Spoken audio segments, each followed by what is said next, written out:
은혜 받으실 하나님의 말씀은 로마서 10장 13절로 15절입니다. 누구든지 주의 이름을 부르는 자는 구원을 받으리라. 그런즉 그들이 믿지 아니하는 이를 어찌 부르리요? 듣지도 못한 이를 어찌 믿으리요? 전파하는 자가 없이 어찌 들으리요? 보내심을 받지 아니하였으면 어찌 전파하리요? 기록된 바 아름답도다. 좋은 소식을 전하는 자들의 발이여 함과 같으니라.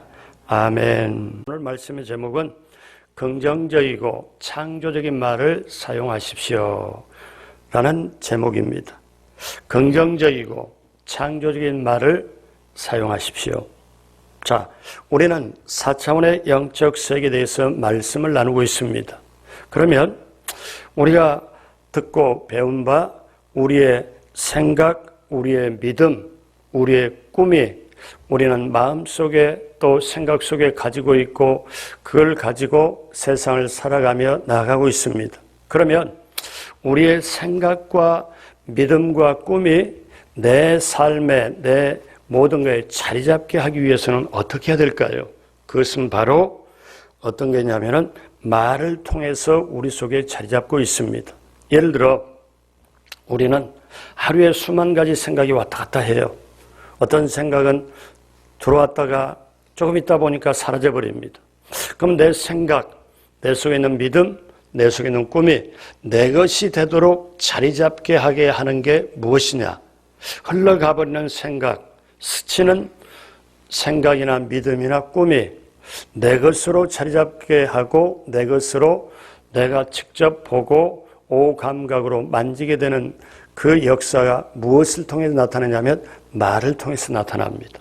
그래서 말이 이토록 소중합니다. 그래서 우리가 사용하는 말에 하나님의 말씀이 들어가면 더 확실한 능력이 나타나게 되어 있습니다. 여러분 좀 쉽게 얘기하면요. 성경에 보면 우리가 어디서 근원이 되느냐 인생이 흙에서 왔다고 그랬습니다. 여러분 그러면 우리 인생을 뭐냐면 흙집이라고 봐야 돼요. 여러분 우리가 사는 집도 관리를 하는데 흙집도 관리가 필요하잖아요. 우리가 인생이 흙이 집이라면 또 다르게 말하면 사람이 그 몸에 차지하는 부분이 60% 이상이 수분이라고 그럽니다. 그러면 좀 쉽게 말하면 물통이라고 봐요. 그럼 물통 관리도 필요해요. 그럼 세상에 사는 사람이 나름대로 생각하고 나름대로 믿고 나름대로 꿈꾸고 그렇게 하다가 흙집을 가지고 물통 가지고 살다가 그렇게 갑니다. 그러면 그리스도인은 뭐냐? 똑같이 사람들과 함께 똑같이 말하고 생각하고 믿고 살아가지만 그걸 뛰어넘는 하나님의 말씀과 연결해서 그 말씀이 흙집 속에 물통 속에 들어가서 결국 하나님의 말씀을 이루어내는 것, 이것이 그리스도인이구나. 그러면 세상과는 달리 그리스도인은 뭔가 틀리다는 게 틀린 게 무엇인가 하면 말이 달라요. 그 말 속에 하나님의 말씀을 듣고 그 말씀을 품고 그 말씀을 시인하면 거기에 비로소 세상을 이겨내는 창조력도 우리에게 생겨나게 될 줄로 믿습니다. 성경에는 혀의 언어의 중요성과 행위에 대해서 분명히 정의되어 있죠. 야고보 3장 2절에 우리가 다 실수가 많으니 만일 말에 실수가 없는 자라면 곧 온전한 사람이라 능히 온 몸도 굴레 씌우리라. 그러니까 우리의 모든 것이 말에 달려있다. 실제적으로 우리 몸에 모든 것을 간장하는 것, 모든 것을 관리하는 게 사실 언어 중추 신경입니다. 그래서 만일 어떤 사람이 나는 점점 약해지고 있다고 계속 말하면 언어 중추 신경에서 그렇게 고백을 하면 밑에 신경 조직은 그 지시를 따릅니다. 그래서 밑에 신경들이 어떻게 하냐면 자, 약해지도록 준비를 하자. 우리 중앙전달센터에서 지시가 왔으니 우리는 약해져야 해. 그래서 신경이 신체 상태를 약해지게 조절한다는 거예요. 또 어떤 사람이 그래 나는 능력이 없어. 나는 이 일을 할 수 없어. 이렇게 말하면 그 밑에 신경들이 어떻게 반응을 하는가 하면 그래 우리는 아무 능력이 없다고 중추신경에서 조직에서 지시를 받았다. 어떠한 가능한 능력도 개발하는 것도 포기해야 돼. 우리는 이 사람이 무능한 사람이 되도록 스스로 준비해야 돼. 이렇게 반응한다는 거예요. 또 어떤 사람이 나는 매우 늙었어. 정말 너무 늙고 피곤해서 아무것도 할 수가 없군 하고 계속 말하면 어느 중추신경은 영향력을 행사해서 그 밑에 따르는 신경들이 어떻게 반응하면은 네, 우리는 늙었습니다. 우리는 무덤에 들어갈 준비가 됐습니다. 이제 분해될 준비를 합시다 하고 반응을 합니다. 그래서 늙었다 그리고 할 수가 없다 계속 말하면 안 되는 거죠. 그래서 우리는 결코 삶의 의욕을 잃어서는 안 됩니다. 삶의 의욕을 잃게 되면 자신이 반복해서 나는 이제 끝장난 사람이다. 더 이상 산다는 것은 무슨 의미가 있겠어 하고 말하고 그렇게 어느 중추신경에서 말하면 모든 몸의 신경이 그의 지배를 받고 실제적으로 그렇게 약화되고 죽는 것을 빨리 준비하게 된다는 거죠. 그러므로 저와 여러분들은 긍정적이고 창조적인 말을 사용해야 합니다. 그러면 어떻게 해서 우리가 남은 인생의 발걸음에 승리할 수 있을까요? 긍정적이고 창조적인 말을 어떻게 우리가 사용할 수 있을까요? 세 가지로 봅니다. 첫째로 믿음을 가지고 말씀을 시인을 해야 됩니다. 우리 속의 믿음이 적절하게 깨어나기 위해서는 생성하고 발달하고 성숙하는 세 가지 단계를 우리가 지내야 됩니다. 그러니까 처음에 믿음으로 우리가 채우는 생성의 단계, 그걸 발달하고 그걸 성숙시키는 것, 이것이 바로 사실은 우리가 배워야 될 것이죠. 그래서 이것은 말씀을 시인하는 일입니다. 기본적으로 이해할 원리가 있음을 무엇인가 하면 말씀을 내 입술로 시인하는 것, 그러면 그 하나님의 뜻이 이루어지고 그 말씀이 이루어지는 거예요. 여러분 여기서 세상에서 말하는 마인드 컨트롤이나 그 다음에 세상에서 말하는 신념이나 이거하고는 다릅니다. 왜? 하나님의 말씀을 우리 속에 넣어버리기 때문에. 그래서 보통 사람들은 가만히 있으면, 저절로 있으면 어떤 말을 하는데 익숙하냐면 부정적인 말을 하는데 익숙합니다. 안 된다, 힘들다, 어렵다. 코로나 시대에 살아가면서 듣는 얘기가 거의가 다 이렇습니다. 뉴스에 봐도 좋은 뉴스가 없죠. 그러면 이럴 때 바깥에서 그런 소리가 들릴 때 우리는 어떻게 해야 되냐면은 우리 속에 자기 정화장치를 가동을 해야 돼요. 수용을 하느냐 안 하느냐. 자, 여러분, 어떤 사람이 서로 끼리끼리 만나서 부정적인 말을 우리에게 딱 던질 때 그 말을 딱 듣고 그 말을 되새기면은 그게 점령이 됩니다. 한번 생각해 봐요. 제가 이것을 여러분에게 선물로 딱 줘요. 이게 아주 부정적인 겁니다. 말이 됐든 아니면 선물로 주면은 그걸 덜컥 받아들면 내 것 되잖아요. 그럼 내게 점령을 당해요. 그러면 부정적인 이걸 줘도 나 안 받아. 안 받으면 어때요? 내게 영향이 없잖아요. 그러면 우리가 그걸 알아야 되는데 옆에서도 부정적인 말, 이쪽에서도 부정적인 말, 우리도 부정적인 말을 할 수밖에 없게 되지요. 야고보 3장에서는 혀를 지배하는 사람이 온몸을 지배한다고 했습니다. 계속 가난하다고 말을 하면 모든 여건이 가난한 쪽으로 끌려가게 되어 있습니다. 그렇기 때문에 우리는 부정적인 언어를 사용하면 안 됩니다. 여러분 한번 생각해 보세요. 깊이 있게 생각해 봐요. 민수기 13장, 14장에는 모세가 하나님의 말씀대로 12지파에서 지도자급을 택해가지고 40일 동안 저 가나안 땅을 정탐하고 와서 보고를 하도록 합니다. 근데요, 10명이 먼저 보고를 하는데 부정적인 보고를 해요. 어떤 보고를 하냐면은 자기 생각으로 보고를 합니다. 눈으로 본 그대로 보고를 합니다. 여기 놀라운 게 있는데요. 오늘 저와 여러분도 인생에 똑같이 전개돼요. 아니, 이 12명이 요즘 말하면 도지사급인데 12지파의 지도자를 택해서 똑같은 날 똑같은 하늘 아래 똑같은 땅 위에 가나안 땅을 갈릴리, 헤브론, 베들레헴 전부 다 돌고 와서 40일 동안 똑같은 조건에 똑같이 돌고 와서 보고를 하는데 10대 2로 갈라져 버립니다. 10명은요 어떻게 보고를 하냐면 자기 생각으로 바라본 거, 그 다음에 눈으로 본 거, 직접 손으로 만져본 걸 얘기를 해요. 그러니까 요즘 말로 말하면 사실을 사실대로 얘기를 사실 하는데 조금 더 과장법을 표현합니다. 저들이 우리 보기를 메뚜기처럼 본다는, 소위 말하면 메뚜기 컴플렉스를 얘기를 하죠. 근데 2명은요 뭘 보느냐 하면은 눈으로 보고 손으로 만지고 오감각을 하는 걸 보고를 하는 게 아니라 하나님의 말씀을 듣고 말씀을 통해서 그걸 바라봅니다. 그러니까 어떠냐면 10명은 성은 견고하고 그 다음에 거기에 사람들은 머리 우리 하나하나 둘만큼 키가 커서 도저히 우리가 들어가면은 사로잡히고 노예로서 우리가 안 된다. 그래서 들어가지도 못하고 차지하지도 못한다 하고 얘기를 합니다. 그런데 그 다음에 2명은 뭐라고 말하면 주어가 달라요. 여러분 이걸 여기서 우리가 놀라운 걸 배워야 되는데 4차원의 영성하고 연결이 그대로 됩니다.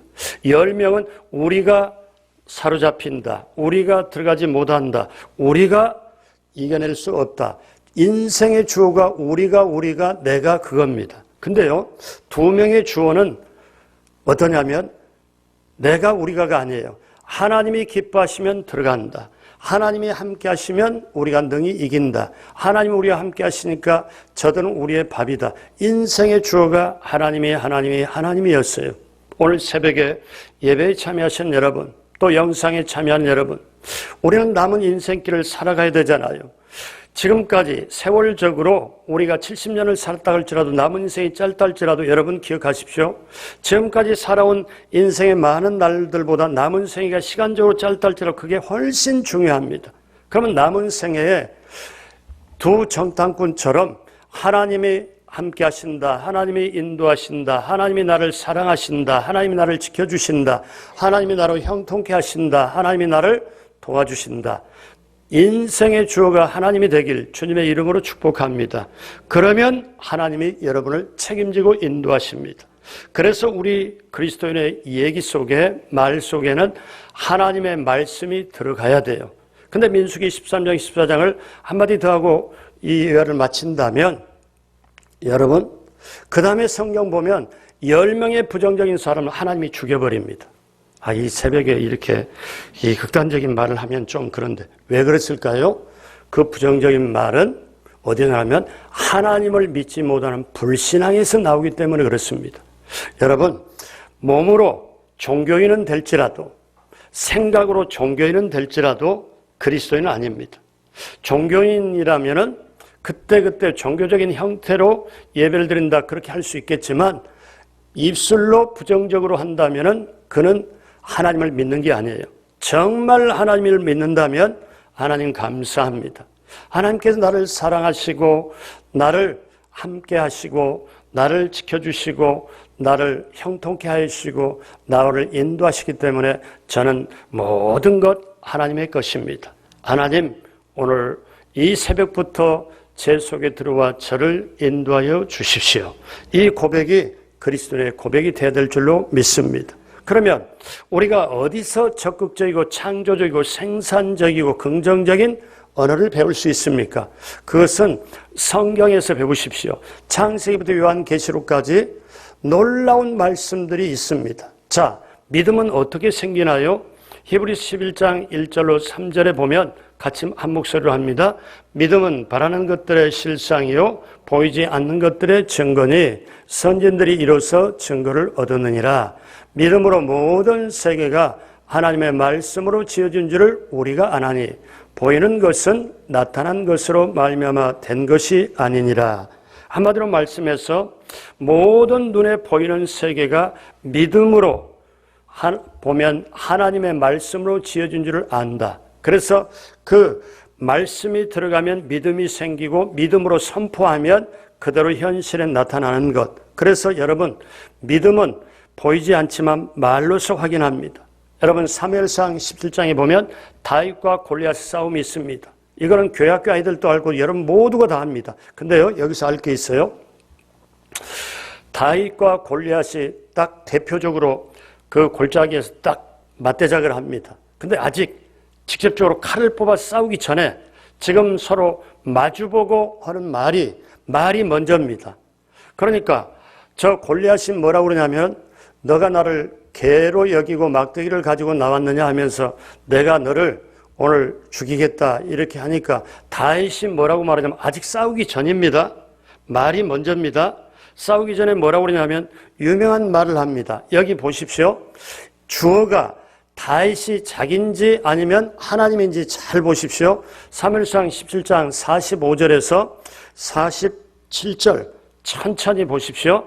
다윗이 블레셋 사람 골리앗에게 이르되 너는 칼과 창과 단창으로 내게 나아오니와 그 다음 보세요.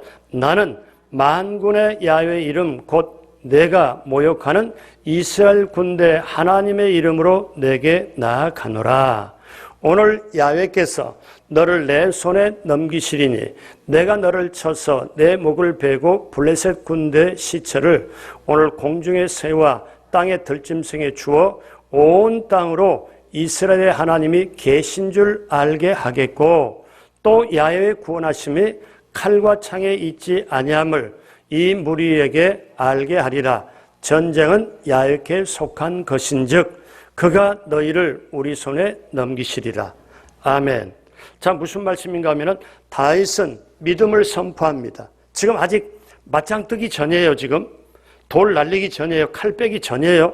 근데 다윗이 뭘 선포하냐면 믿음을 선포해요. 근데 여기에 보면 주어가 뭐냐면 하나님이 오늘 너를 죽이게 만들겠고 하나님이 너를 이기게 만들겠고 하나님이 모든 것을 오늘 하는데 전쟁은 하나님께 속했다. 주어가 하나님이에요. 그때 여러분 하나님의 심정을 이해하십니까? 이 말씀을 들을 때 지금 골리앗이 나와서 너희 이스라엘 보고 너희는 하나님 없다. 너희 하나님은 죽은 하나님이다. 너희 하나님이 있냐? 그건 가짜다. 하나님의 이름을 완전히 모욕할 때 심부름 전쟁터에 갔던 이 다윗이 17살쯤 되었을 때 뭐라고 선포하느냐? 하나님이 오늘 너를 내 손에 붙인다. 하나님이 모든 걸 이기게 하신다. 야훼의 구원하심이 칼과 창에 있지 않다. 전쟁은 하나님께 속했다. 이때 하나님이 얼마나 가슴이 시원했을까요? 저는 이렇게 생각해요. 물맷돌 돌려가지고 골리앗이 이렇게 앞에 있는데 물맷돌이 이쪽으로 만약에 혹시 있더라도 하나님이 물맷돌을 제대로 가가지고 맞추게 하겠다. 모든 것이 이때 상황에서 다윗의 주어는 하나님이에요. 코로나 시대에 살아가면서 주의 형편을 보고 눈에 보는 것, 귀로 듣는 것 이걸 보고 주눅들고 주저앉고 앞으로 인생을 어떻게 살아갈고 이렇게 염려 근심이 내 영혼 속에 가득 밀려오는 이때라 할지라도 여러분 인생의 주어 예배 때마다 하는 게 있잖아요. 제가 이렇게 해도 하나하나 하나님께 받아서 하는 겁니다. 하나님이 나를 사랑하시고 하나님이 나와 함께 하시고 하나님이 나를 지켜주시고 하나님이 나로 형통케 하여 주시고 하나님이 나를 인도하신다. 여러분 이것이 여러분의 영혼의 가슴 속에 심장 속에 들어가 있으면 여러분이 걸어가는 게 아니라 여러분 속에 하나님을 모시고 걸어가기 때문에 여러분을 해할 자도 없고 여러분을 이길 자도 없고 여러분 속에 하나님이 여러분의 몸과 마음과 모든 걸 빌려서 동행함으로 여러분 세상을 이겨낼 줄로 믿습니다. 하나님께서는 믿음을 보고 역사하십니다. 그러면 예수님께서도 믿음을 보고 역사하십니다. 보십시오. 잘 아시는 내용 마가복음 9장에 귀신 들린 아이의 아버지가 와서 예수님께 고쳐달라고 합니다. 제자들이 못 고쳤습니다. 그래서 예수님께 말씀을 하실 수 있거든 한번 해보십시오. 그랬을 때 예수님이 굉장히 어떻습니까? 언제부터 이렇게 됐느냐? 9장 22절에 귀신이 그를 죽이려고 불과 물에 자주 던졌나이다. 그러나 무엇을 하실 수 있거든 우리를 불쌍히 여기사 도와주옵소서. 그래서 예수님이 단호하게 말씀합니다. 확실하게 말씀하죠. 예수께서 이르시되 할 수 있거든이 무슨 말이냐? 믿는 자에게는 능히 하지 못할 일이 없느니라 하시니. 그러니까 여러분 잘 보십시오. 이 과정을. 아이의 아버지가 아이를 고치겠다는 열망은 너무 가득 차 있습니다. 근데 믿음이 없어요. 우리가 어떠냐면 소원과 때때로는 감정과 믿음을 착각할 때가 있는데 믿음이 없습니다. 그래서 예수님의 말씀이 떨어집니다. 할 수 있거든이 무슨 말이냐. 믿는 자에게는 능히 하지 못할 일이 없느니라 하시니. 그러니까 예수님의 말씀 딱 떨어지니까 그 말씀을 듣고 보니까 아이의 아버지가 아차, 내가 믿음이 없었구나. 안 되겠구나. 이분에게 전적으로 내가 믿어야 되겠구나. 그래서 아이의 아버지가 바로 그 다음에 주님 말씀 듣고 뭐라고 고백하냐면 24절에 그렇게 고백하죠. 곧 그 아이의 아버지가 소리를 지르되 내가 믿나이다. 나의 믿음 없는 걸 도와주셔서 하더라. 아, 제가 믿음 없는 말을 하는 걸 용서해 주십시오. 제가 주님 믿겠습니다. 이제 믿겠습니다. 제 믿음 없는 걸 도와주시고 믿음의 역사를 펼쳐 주십시오. 그때 아이의 아버지의 그 믿음을 넣어주고 그 믿음을 깔아놓고 예수님께서 역사하십니다. 또 수로보니게 여인, 더러운 귀신 들린 그 딸을 둔 여자가 예수의 소문을 듣고 그 발 아래 엎드려 자기 딸에게서 귀신을 쫓아내기를 간구하거늘. 그래서 예수님이 그 여인의 믿음을 시험코자 한번 어떻게 하나 하고 말씀을 합니다. 마가복음 7장 27절에 예수께서 이르시되 자녀로 먼저 배불리 먹게 할지니 자녀의 떡을 취하여 개들에게 던짐이 마땅치 아니하니라. 그럼 이제 주님 말씀 떨어졌잖아요. 근데 주님 말씀이 쉽게 말하면 내가 사람에게, 유대인들에게 내가 줄 축복은 있어도 이방인에게 줄 축복은 없다. 이렇게 하기 때문에 너희에게 줄 축복은 없다. 근데 그 비유로 어떠냐면 사람과 개로 취급을 합니다. 그 당시 사람들이 사마리아나 이방인들의 어떠냐면 유대인들이 개로 취급했거든요. 그 상황을 그대로 주님이 인용을 합니다. 그럼 주님 말씀이 떨어졌으니까, 근데 이 여인이 어떠냐면 그 말씀을 그대로 받으면서 한 자리 올랐습니다. 어떻게 올랐습니까?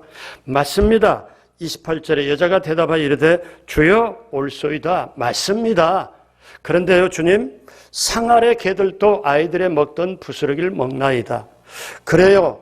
아이들에게 주실 것 다 주시고 유대인들에게 주실 걸 주시고 이방인 저에게 부스러기라도 하나라도 주신다면 제가 그대로 믿음으로 받겠습니다. 제가 그것도 필요합니다. 그래서 제가 주님 앞에 나왔습니다. 이 고백이 얼마나 귀한 고백입니까? 그러니까 그 다음에 예수님께서 기막힌 말씀을 하세요. 그 다음 9절, 29절 예수께서 이르시되 다 같이 합니다. 이 말을 하였으니 돌아가라. 귀신이 내 딸에게서 나가느라 하시매 어떻게 됐습니까? 30절에 여자가 집에 들어가 본즉 아이가 침상에 누웠고 귀신이 나갔더라. 근데 예수님이 뭐라고 그래요? 딱 한마디 하잖아요. 이 말을 했으니 됐다. 너 딸에게서 귀신이 나갔다. 이 말을 했으니 이 말이 뭘까요? 믿음의 말입니다. 속에는 믿음의 말입니다. 사랑하는 여러분, 오늘 내 형편이 풀리지 않고 막혀있고 힘들고 어려울 때 아직 물론 때가 돼서 아직 기도의 응답이 안 올 때도 있지만 깊이 있게 생각해 볼 게 있습니다. 내가 하나님의 말씀이 나를 통해서 이루게 해달라고 정말 내가 믿음으로 말씀을 시인했는지 고백했는지 이거를 여러분이 점검하시기 바랍니다. 그래서 저와 여러분들이 내 말 속에 하나님의 말씀을 넣고 그 말씀을 붙잡고 믿음으로 선포하면 우리 앞에 어려운 환경일지라도 힘든 환경일지라도 우리에게 승리의 길이 열리게 될 줄로 믿습니다. 둘째로 말씀을 시인하면 하나님의 목적을 이루게 됩니다. 오늘 말씀 중에 가장 귀한 말씀이 뭘까요? 예수 믿으면 천국 간다. 우리들이 일생 동안 가장 사용하는 모든 말 중에 최고의 말이 뭘까요? 한번 생각해 보세요.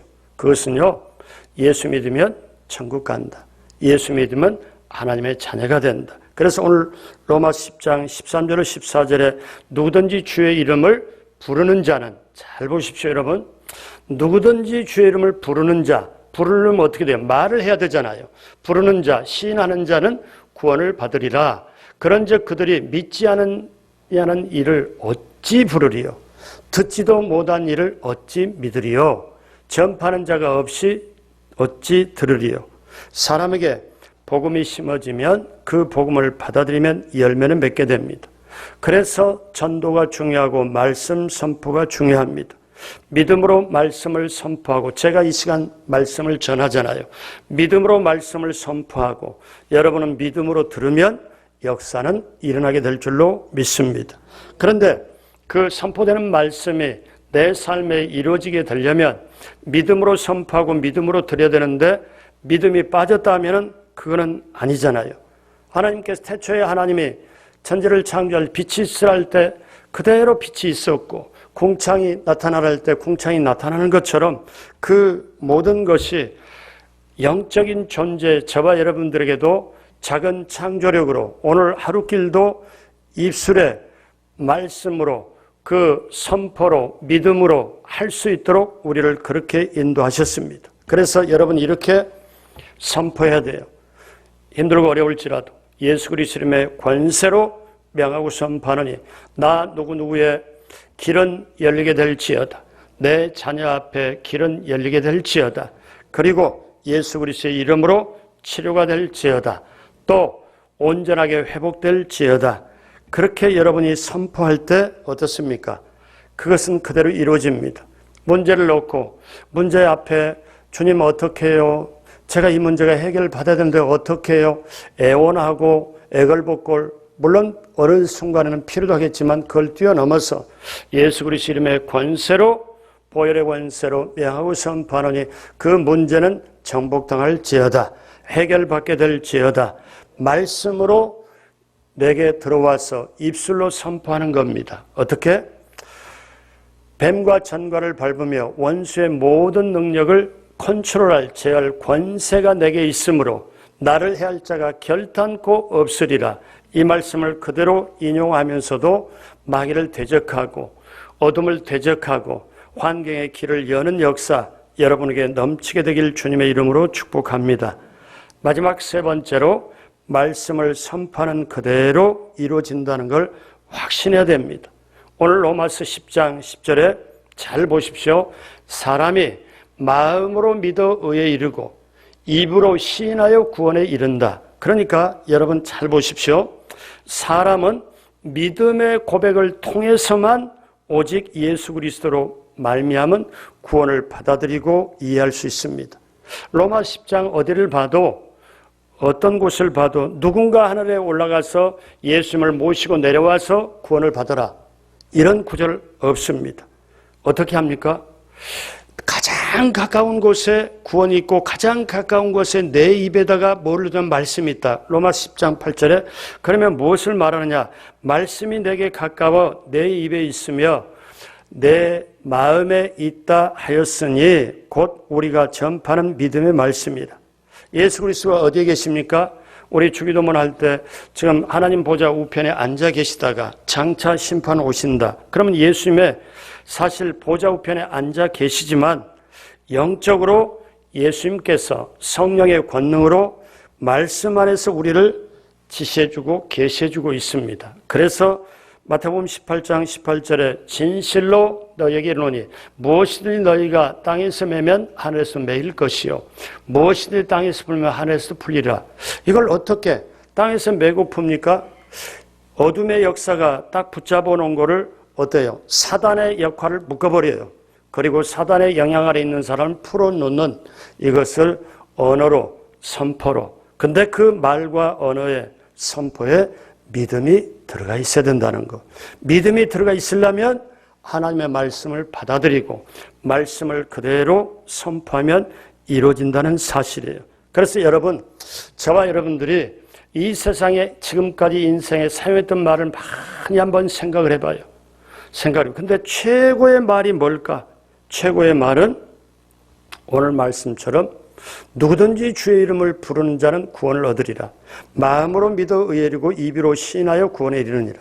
그러니까 내 몸 밖에 다른 사람, 가족이 됐던 친구가 됐던 이웃이 됐던 그 사람에게 최고의 인생의 말이 뭐냐면 예수님을 심어주는 거. 그러면 그 사람의 운명이 바꿔지고 그 말씀을 받아들이면 그 사람은 하나님의 자녀가 되고 세상에서 생각하고 믿고 나름대로 꿈꾸고 살다가 세상이 죽어 없어지고 어둠의 흑암 가운데 영원히 흩어지는 게 아니라 어디에? 하나님의 나라 천국에 들어가며 영원히 주님과 함께 거하는 그 놀라운 축복이 어디에 있습니까? 누구든지 주의 이름을 부르는 자는 구원을 얻으리라. 여러분, 주의 이름을 부르려면, 입으로 시인하려면 말이 없이는 안 됩니다. 그래서 우리가 전할 복음은 온전한 복음이죠. 자, 예수님을 통해서 구원하시는 예수님, 성령 충만으로 성결케 하시는 예수님, 병을 고쳐주신 예수님, 그리고 하나님의 아들로서 복 주시는 예수님, 그리고 장차 천국을 예비하신 예수님, 이게 온전한 복음이잖아요. 근데 그 복음이 우리의 입술로 시인하는 말을 통해서 우리는 하나님과 함께하고 하나님의 임재 속에 들어가고 우리가 그렇게 됩니다. 그러므로 여러분, 말씀을 선포하고 말씀을 들으면 그 말씀 속에 그 말씀이 살아있어서 뿌리를 내리게 되고 반드시 열매가 맺습니다. 근데 자, 여기서 한 가지 더 있어요. 뭐냐? 말씀을 선포하고 말씀을 들으면 그 말씀이 뿌리를 내려서 열매 맺도록, 뿌리를 내리는 순간에 열매 맺도록 기도가 필요합니다. 기도하는 시간이 필요해요. 그래서 저와 여러분들이 말씀이 뿌리를 내리면 열매를 맺게 되는구나. 이제 오늘 말씀 마무리합니다. 사랑하는 여러분, 우리 언어 중추신경이 우리의 모든 것을 지배를 합니다. 그래서 우리는 긍정적이고 적극적이고 창조적이고 생산적인 언어를 말을 해야 됩니다. 왜? 그 말을 하면 그 말이 내 몸과 마음과 영혼에 그대로 어떠냐? 영향을 끼칩니다. 많은 사람들이 남의 말을 많이 하고 삽니다. 여러분 기억하십시오. 남의 말을 많이 한다는 건 자신의 인생을 사는 게 아니고 남의 인생을 사는 것이 됩니다. 내 인생, 소중한 인생, 믿음의 말, 사랑의 말 하기도 인생이 부족한데 남의 말 할 시간이 어디 있겠습니까? 그렇잖아요. 그렇기 때문에 우리가 남의 말을 많이 하고 살면 인생이 쪼그라들고 피폐해지고 황폐해집니다. 이제 다시 우리는 남은 인생의 놀라운 승리를 위하여 내 입에서 나가는 내 생각, 내 믿음, 내 꿈이 말을 통해서 자리 잡고 말을 통해서 현실로 그대로 나타나기 때문에 긍정적인 언어, 긍정적인 말을 선포해야 되겠다. 오늘 본문 14절, 15절 우리 다 같이 마지막으로 합독합니다. 그런즉 그들이 믿지 않은 일을 어찌 부르리요? 듣지도 못한 일을 어찌 믿으리요? 전파하는 자가 없이 어찌 들으리요? 보내심을 받지 아니하였으면 어찌 전파하리요? 기록된 바 아름답도다 좋은 소식을 전하는 자들의 발휘함과 같으니라. 아멘. 그러므로 사랑하는 여러분, 오늘부터 다시 또 새롭게 작정해서 내가 인생의 흙의 집이구나, 흙의 집 관리를 잘해야지, 물통이구나, 물통 관리 잘해야 되지. 근데 눈으로 볼 때는 흙의 집이고 눈으로 볼 때는 물통이겠지만 그걸 뛰어넘어서 내 생각, 믿음, 꿈을 그걸 디자인해서 그걸 관리를 해서 말로서 제대로 나가도록 믿음으로 긍정적이고 창조적인 말을 선포하면 내 인생의 앞길에 그대로 그 길이 열려지고 천국까지 넉넉히 들어가 영원히 우리 주님과 함께 거하는 그리스도인의 놀라운 승리가 여러분에게 넘치게 되길 주님의 이름으로 축복합니다. 기도하겠습니다. 하나님 아버지 감사합니다. 말씀은 창조력 있고 늘 사용하는 말에 하나님의 말씀을 담고 입술로 시인하도록 성령님 도와주옵소서. 그러면 하나님의 목적과 하나님의 뜻을 이루고 하나님께 영광을 돌리고 이 세상을 담대하게 승리할 수 있습니다. 성령님 도와주옵소서. 긍정적이고 적극적이고 생산적이고 창조적인 언어를 사용할 수 있도록 우리가 말씀의 지배를 받고 말씀을 담고 그 말씀을 표현하는 믿음이 우리에게 남은 세상을 온전하게 이기게 될 줄로 믿습니다. 코로나 시대에도 긍정적이고 창조적인 언어로 그 믿음으로 그 말씀으로 이겨내도록 우리 하나님 함께하여 주옵소서. 오늘도 귀한 예물 하나님 기쁘게 받으시고 넘치게 채워 주옵시고 이어서 기도할 때 명령하고 선포하는 기도하며 하나님 이 세상의 환경을 축복으로 열어가는 우리 강동성전 영상으로 참여하는 한 분 한 분 모두가 되게 하여 주옵소서. 감사하고 예수님의 이름으로 축복하고 기도드립니다. 아멘.